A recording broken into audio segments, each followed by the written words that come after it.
ये मस्जिद बुखारी है जी, मस्जिद नबी की शुमाल मशरिक वाली साइड पे। 1377 हिजरी में इसको बनाया गया था इमाम बुखारी की याद में और उनके एजाज़ व इकराम में, जिन्होंने कुरान पाक के बाद सबसे मुस्तनद किताब बुखारी शरीफ लिखी। और अजीब बात यह है कि वो अरब भी नहीं थे, अजम से थे, वस्त एशिया से उनका ताल्लुक़ था, बुखारा शरीफ से।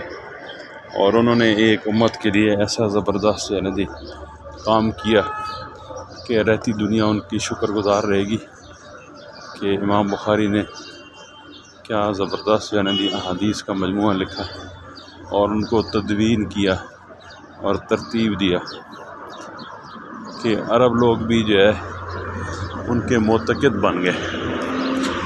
तो ये उनकी याद में जो है ना जी, उन्होंने मस्जिद बुखारी जो है ना जी तामीर की।